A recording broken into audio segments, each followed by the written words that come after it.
mientras voy haciendo la compartición de la pantalla, lo primero agradecer a la Fundación ORP y a Pedro Mondelo y a todo su equipo poder estar aquí, porque hoy en día en muchos casos parece que el estar viendo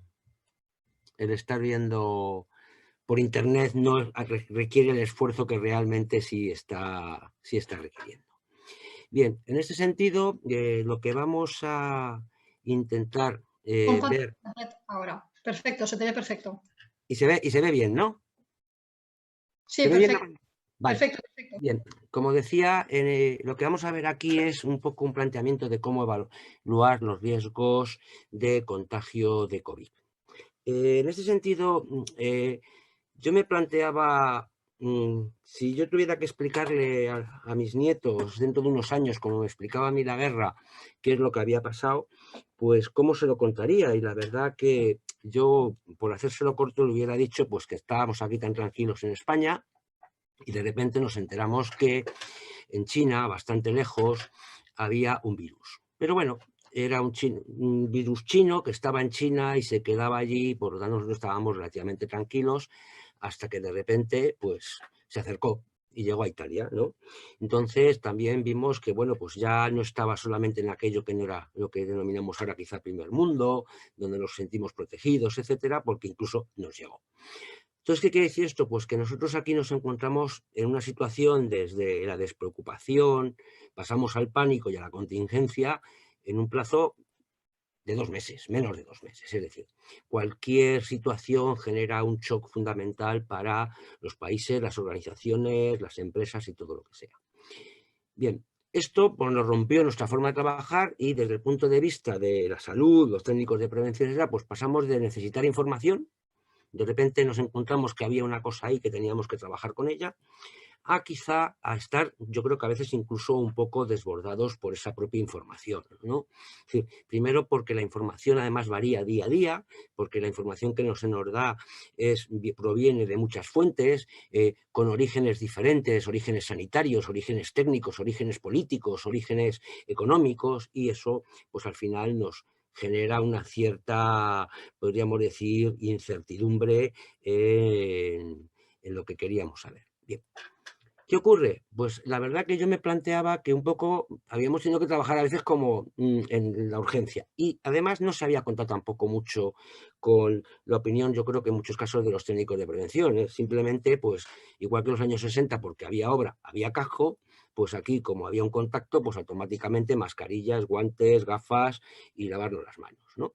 Y nos hemos puesto todos como locos a comprar mascarillas, a encargar pantallas, a encargar una serie de cosas porque lógicamente queremos que nuestros negocios puedan seguir funcionando. Pero eso, en ese sentido, la verdad que a mí me dejaba y nos dejaba un poco insatisfechos porque era como algo de no trabajar como habitualmente trabajamos los técnicos, es decir, identificar los problemas, evaluarlos y tomar las medidas. Y nos fijamos un objetivo que era ver cómo podíamos cuantificar la evaluación de riesgos y a su vez cómo podíamos establecer un criterio para validar las medidas. Criterios puede haber muchos, es decir, a la hora de establecer qué es una caída en altura podemos elegir 1,5 metros, podemos elegir 2 o podemos, pero en algún momento hay que establecerlo de alguna manera. Y además, criterios los más objetivos posibles. ¿Por qué? Porque nos vamos a encontrar que luego cuando propongamos en nuestras empresas necesitamos dar o no dar mascarillas, necesitamos hacer esto o no hacerlo, pues nos van a decir ¿y por qué? ¿No? Y tendremos que darle también una respuesta objetiva. En ese sentido, vamos a trabajar como hemos trabajado siempre, evaluando los riesgos, disponer esa información como una información para la toma de decisiones que nos permita establecer las medidas que consideremos más oportunas, que estas medidas sean robustas y eficaces, veremos luego cómo tratamos este tema, y a su vez que esto se gestione. Y fundamentalmente es importante el concepto de gestión y protocolarizar y controlar. ¿Por qué? Porque nos vamos a encontrar en algo que no va a pasar dentro de una semana. Sabemos ya que no va a haber el día de la victoria como en la guerra mundial, sino que va a haber el día que podemos empezar a salir y tenemos que seguir manteniendo esa preocupación y ese control. Algo importante, vamos a trabajar sobre la posibilidad de contagio por acudir al trabajo, no como consecuencia del trabajo. Es Es decir, vamos a dar por hecho que cuando un trabajador está expuesto a ese riesgo biológico como consecuencia de trabajo, tiene que tener esas evaluaciones de riesgos de acuerdo a los criterios establecidos en la legislación. Que es importante que queremos cuantificar para eliminar el sesgo, de forma que tengamos unos criterios más o menos que nos permitan una clasificación adecuada. Que sean robustos, es decir, que las medidas que establezcamos nos den a priori una serie de garantías y que además, a través del control, la gestión y los protocolos, garanticemos su implantación y el uso de esos equipos. Bien. ¿Y qué hemos hecho? Pues recurrir a nuestra vieja fórmula de riesgo, probabilidad, exposición y consecuencia. Y aquí es donde tuvimos que analizar cómo calculábamos cada una de ellas. Bien, lo primero que hicimos es ver la probabilidad. Y el método, como veremos, la probabilidad está relacionada con el número reproductor básico. ¿Por qué? Porque la probabilidad de que yo me contagie en mi trabajo es la probabilidad que tengo de contagiarme en el entorno social en el que vivo. Es decir, no me puedo contagiar más o menos por contagiarme dentro o fuera del trabajo. Y otro aspecto que nos parece importante para controlar la probabilidad dentro de la empresa es el nivel de detección de casos en el acceso. Es decir, hacemos medidas para que no entren personas que están infectadas dentro de la empresa. Si eliminamos las personas que están entrando dentro de la empresa, que ninguna de ellas tenga la infección, automáticamente la probabilidad se nos reducirá mucho. Con respecto a la exposición, hemos trabajado sobre dos factores. Uno, el riesgo al contacto o la exposición de contacto con terceros, bien de la empresa o terceros ajenos a la empresa, como puede ser en un comercio, y el contacto con objetos y equipos que pueden estar contaminados con el virus. Vamos a analizar y veremos cómo lo hacemos. Y por último, las consecuencias. Está claro, la consecuencia del COVID, si tuviéramos que hacer una evaluación de riesgos clásica en prevención, sería fatales, la muerte. Bien, pero sabemos que muchas personas se contagian y no llegan a la muerte. Por lo tanto, vamos a valorar las consecuencias en función del grupo de riesgo al que pertenece el trabajador y la letalidad asignada a ese tipo de grupo de riesgo. Bien, de esta forma vamos a tener una serie de valores que nos van a permitir esos valores hacer aquellas medidas que podamos poner y calcular y definir el riesgo que va a tener esa organización o ese puesto de trabajo. Para ello, establecemos unos criterios de valoración, pero además lo que hemos establecido es una especie de medios de cumplimiento, material guía, de tal manera que ya a determinadas acciones le podemos dar una idea de cómo puede valorar las medidas. Es decir, por ejemplo, un trabajador que va a acudir al trabajo, el riesgo de contagio si va en su coche, en un medio de transporte individual, será menor que si va en un medio de transporte con 2 o 3 personas en su coche y será mucho menor que si va en un transporte colectivo. O si esa persona puede mantener la distancia social durante más o menos tiempo dentro de su organización, pues también tendrá una mayor o menor probabilidad de contagio. Bien. ¿Cómo explicaríamos el método en su conjunto? Realizamos una medición del riesgo inicial. A partir de ahí vemos si ese riesgo está dentro de unos valores aceptables y definimos que ese riesgo final es aceptable, por lo tanto riesgo inicial, riesgo final. Y si no lo está, vamos estableciendo medidas que vamos a ir valorando fundamentalmente entre robustez y eficacia. Entendemos por robustez la garantía de que esa medida no pueda ser rota por el trabajador. Es decir, si nosotros lo único que hacemos es decirle a un trabajador no te juntes a los demás, mantén la distancia de seguridad, por la robustez de esa medida es una medida muy baja. Si, sin embargo, ponemos marcado en el suelo o llegamos incluso a poner una mampara, pues irá aumentando la robustez. Y en cuanto a la eficacia, tendremos que ver el nivel o grado de control que yo establezco para garantizar ese funcionamiento. Si una vez puestas esas medidas el riesgo es por debajo de 2 o es un riesgo ya aceptable, automáticamente sería suficiente. En caso contrario, deberemos ir implantando medidas hasta que lleguemos al valor de 2 o menor de 2.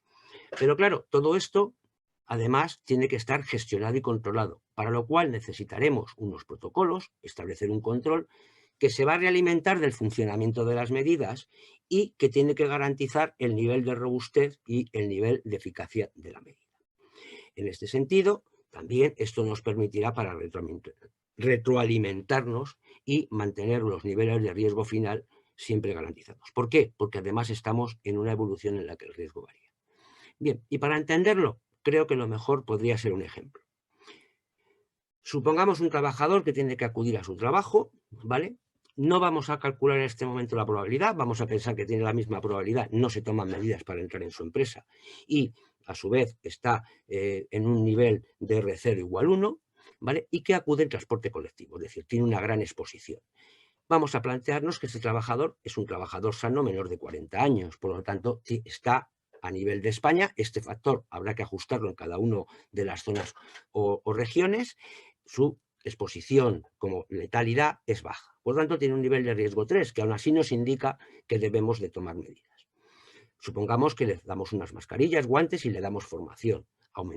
Aumentamos la robustez, por lo tanto, disminuimos el riesgo y tenemos un riesgo residual de 2. De esta manera podemos saber que esas medidas son las suficientes para garantizarle que el nivel de riesgo a contagio esté controlado. Ahora bien, veamos cómo trabajamos. Si en vez de este caso lo que tenemos que es que ese trabajador, en vez de ser un trabajador sano, pertenece a un grupo de riesgo, por ejemplo, es diabético, tiene problemas cardiovasculares, tenemos clasificaciones de los diferentes gobiernos para utilizar en cada país de lo que se va a entender por grupo de riesgo, vemos que su nivel de riesgo es un nivel de riesgo muy elevado. Por lo tanto, no podría asistir al trabajo. Supongamos que decimos, bueno, le damos las mismas mascarillas y guantes y la formación que le hemos dado al trabajador antes. En este caso, como el riesgo era muy elevado, las medidas no son suficientes. Incluso, aunque como podemos ver ahí, le hemos subido la robustez porque la mascarilla, por ejemplo, que le estamos dando en este caso sea una FFP2. ¿Qué ocurriría con el teletrabajo? Bien, lo primero es que la exposición es 0. Es decir, por lo tanto, como no hay exposición, no hay riesgo. En este caso, como vemos, ese trabajador que es de grupo de riesgo sí podría estar trabajando. Bien. También valoramos el riesgo del entorno, como hemos dicho antes. Al introducir la variable del riesgo y del nivel de contagio, lo que hacemos es ver, por ejemplo, que en el caso inicial que teníamos que una persona con mascarillas, guantes y formación y ya podía ir al trabajo, sin embargo, al tener un nivel más alto, por ejemplo, en este caso 4,5 nos sube a un riesgo importante y por lo tanto ya serían insuficientes. Es decir, los riesgos finales van a ir variando en función de cómo evoluciona la infección. Esto que nos permite, también nos va permitiendo, una vez que analizamos los riesgos, saber cómo, según va reduciéndose la infección, puedo ir reduciendo también mis medidas si me es interesante, quizá más desde un punto de vista económico o productivo, porque nunca debo tomar esa decisión desde un punto de vista de salud. ¿Qué beneficios tenemos? Pues creemos que tenemos un método cuantitativo. Es decir, probablemente alguien pueda decir que en vez del valor de R sea el 1,1 R, pero al final me saldrán los riesgos importantes encima y los riesgos menos importantes debajo, con lo cual no es una cuestión de sacar un valor 9 o 9,3, es una cuestión de clasificar las medidas, los riesgos y garantizar su robustez. También, como hemos visto, introduce la variable del entorno y grupo de riesgo. Nos permite hacer la evaluación ya no solo a la empresa en su conjunto, sino trabajador a trabajador, de tal forma que podemos tener el perfil de riesgo de cada uno de los trabajadores, introduciendo además la función de grupo de riesgo. Por lo tanto, podríamos hacer incluso un estudio cualitativo de qué personas cogen el coronavirus, no lo cogen, y ver un poco también el resultado de las medidas. Bien. Es rápidamente adaptable según vaya evolucionando. Todos los factores, como el factor edad, como el factor de probabilidad, etcétera, están relacionados con factores suministrados continuamente por la administración, con lo cual podemos adaptarlo día a día y ajustando nuestro control de riesgos a las necesidades. Y por último, es trazable y auditable. Nos puede permitir demostrar que lo que hemos planeado lo estamos haciendo y llevando a cabo. Es decir, podemos garantizar y asegurar cuál es nuestro nivel de calidad del trabajo que estamos haciendo y la seguridad que le estamos dando a los trabajadores. Bien, con esto termino. Muchas gracias. Feliz confinamiento, porque me imagino que pocos estarán conectados ahora mismo desde su antigua oficina en el puesto de trabajo y quedo a disposición para cualquier tipo de pregunta.